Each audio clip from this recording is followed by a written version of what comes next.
Hello everyone, this is a video I'm making about the Cambridgeshire Handicap on Saturday. Now this is a race that I've had tremendous success in the past, and in fact we did the autumn double 3 years running in 2013, 14 and 15 I believe, and we also had other near misses like Code of Honour, who was beating a short head at 25 to 1, and that's because it's a strong race with strong trends, and you need a certain type of horse to win this kind of race. Anyway, I've done the handicap snip methodology, and I've come up with this short list. Now, there's various things that go into the short list. You've got to have, the main thing is, I've got to believe that they've got some potential to be significantly better than their handicap mark. And they've got to have some handicap form particularly which indicates they might be way better than the handicap form. So some of these horses in here would fit the profile, Piv 1 for instance, but I don't give him anything in hand on his mark. Right there he is, second top weight off 106. I don't give him anything really in hand of that 106. Okay, and likewise with Al Faris, he might have a little bit in hand, but I don't think he's got enough to justify being 9 to 1. And likewise with seniority, he's won 3 races this year, and he's got put up, and he's off 104. And when I did the history of the races, one of the things I always do is I look at the history of the race. I can't find a horse rated higher than 104 that has won this race since about 1979. So we've got 2 here that are 16s and 12s who are both rated 106. So although they're very nice horses, and they may well be group horses in the making, to win a cavalry charge like this off that mark is going to prove very difficult. So what we're looking for now at this stage is having, and there's several days of work. I can't go through every stage of the analysis. I mean, I've looked at every single horse and profiled every single horse, and they either go on the shortlist or they don't. And for me to talk through every horse and tell you why they are or aren't on the shortlist would probably take 2 hours. So I can't do that because you'll get bored to death. So 2 horses here, both rated 106 at 16s and 12s. Yes, either one might conceivably win the race. I'm going to dismiss them both. Remember, when I say dismiss, the phrase is, I actually mean dismiss them from consideration for betting purposes. It does not mean they can't win, right? So when I say, oh, I'm dismissing him, it doesn't mean that I don't think the horse can win. It means that I'm not going to consider it for a bet. That is the ongoing. The long-term members will know that.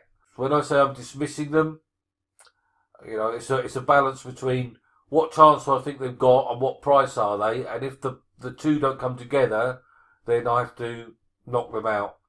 And then the other phrase, of course, that we use in the handicap snip, there's quite a few new members, is take it on the chin. So if I take on a short price one or a shortish price one and say, okay, I'm not going to bet him, if that wins, we have to take it on the chin. But most of the time, when I say take it on the chin, those horses don't win. So the next horse I'm going to look at is Sabador. Now this horse has been running a lot of the top races this year for Ed Walker. Jamie Spencer's on board. But if you look, he's run 7 furlongs, 7 furlongs, 7 furlongs, 7.5 furlongs, 7 furlongs. He had tried a mile last year in June. Let's have a look at his breeding. My question mark is over the trip. He's French bred. Yeah, he's bred to be a miler. But I honestly don't think this trip is going to suit him. He could conceivably find improvement for the trip, and in fact he does want it.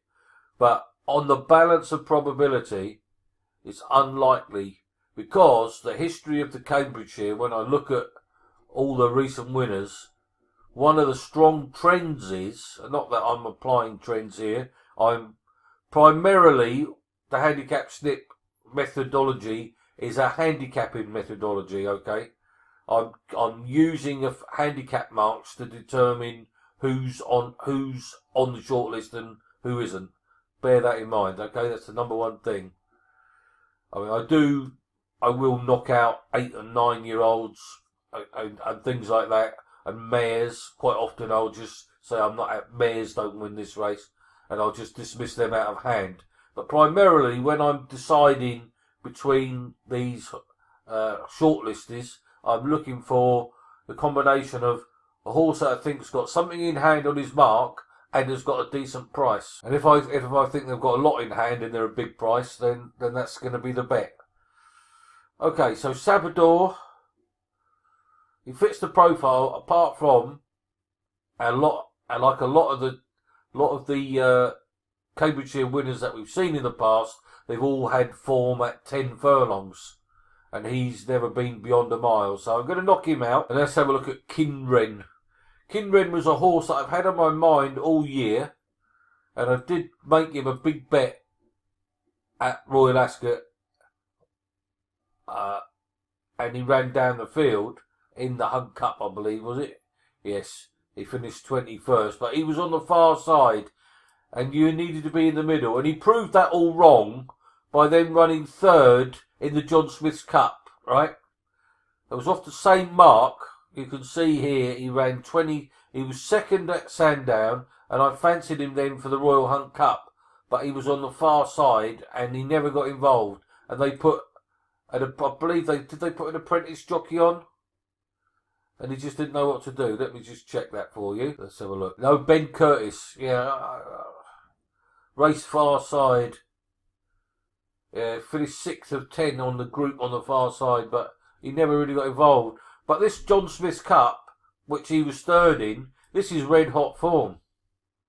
Yukon Glen has continued to improve. Thundering Blue is now a group horse. He had What's the Story in behind there. So, and there's Mordin, who was also in that race. Anyway, so Kinren is definitely on the short list. He hasn't got a lot in hand, but given the right circumstances, the horse could definitely still improve. He got the form at beyond a mile, so he's not going to have a trouble with the trip. He would like good ground. So he's only had 8 flat starts. But what I didn't like is he got put up £3 for coming second at York last time out. If he hadn't have got those £3, he'd probably be the bet. But at 9 to 1, I can leave him alone. And none of these horses in behind have really fragged the form, you know.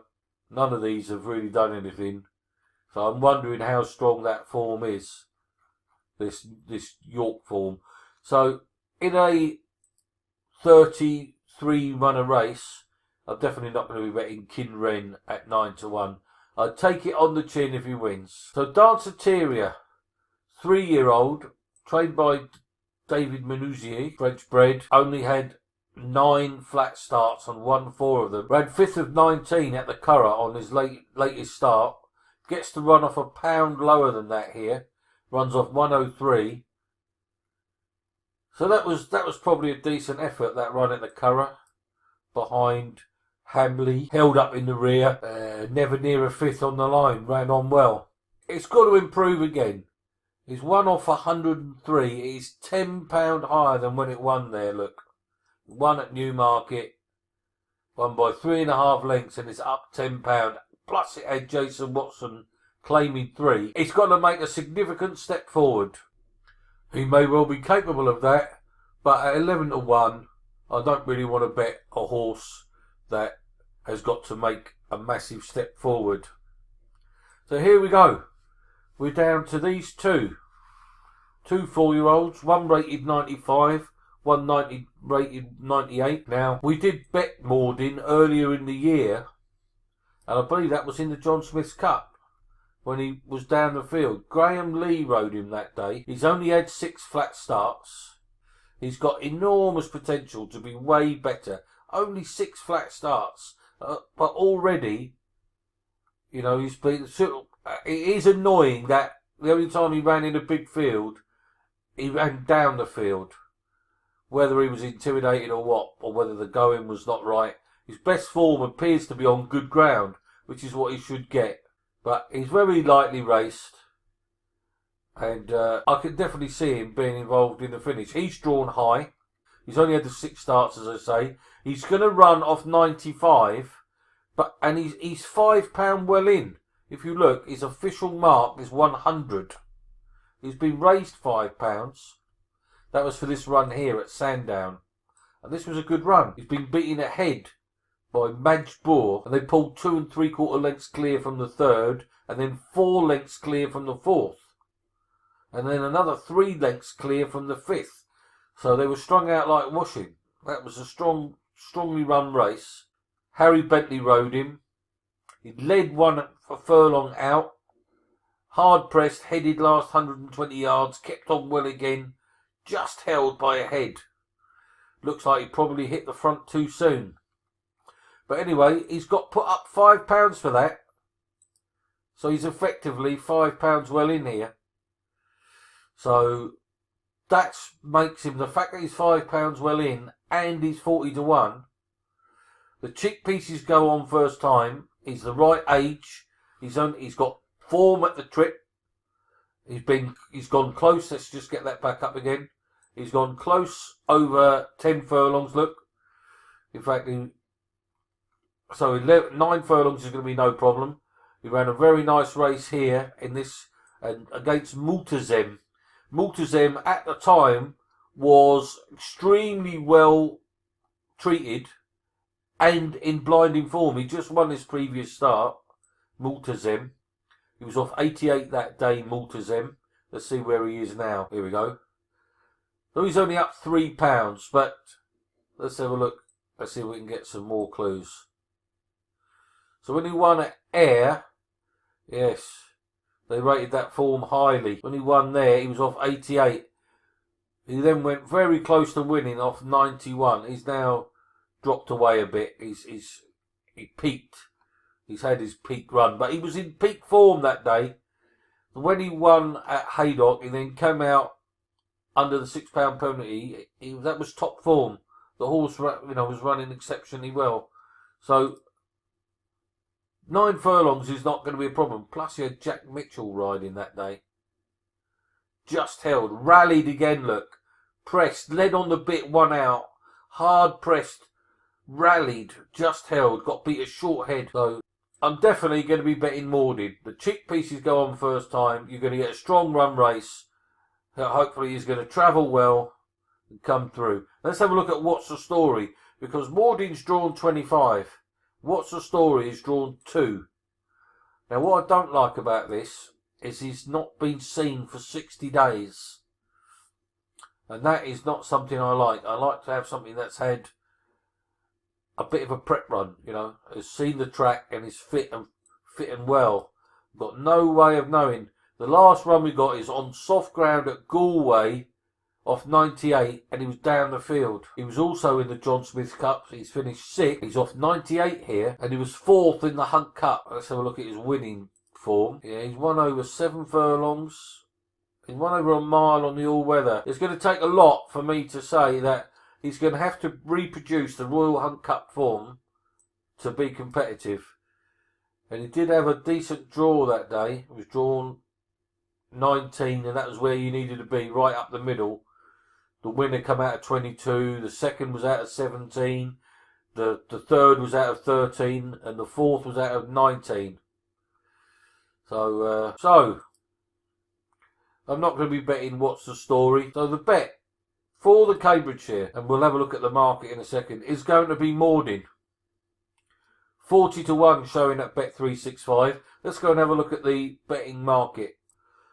Okay, so let's have a look at what the firms are offering. Bet365 go 5 places, quarter of the odds. Sky Bet go 8 places, a fifth of the odds. Now that looks like the place to be. Let's see what price we can get for MORDIN.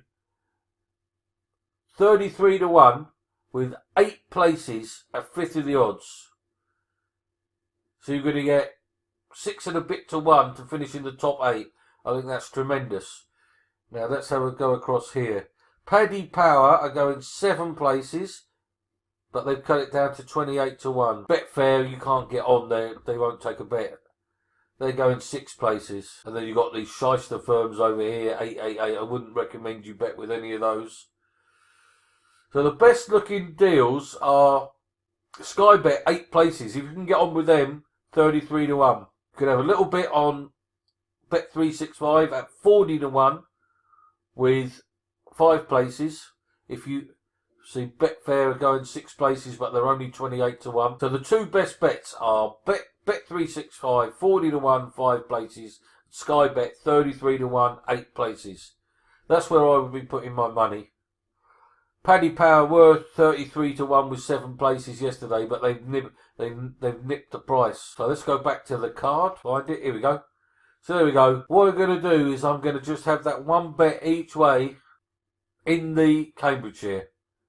And I would suggest if you can get the 8 places, I would get as much as you can each way with the 8 places, and then get whatever best deals you can. The more places you get, the more chance you've got of getting a return.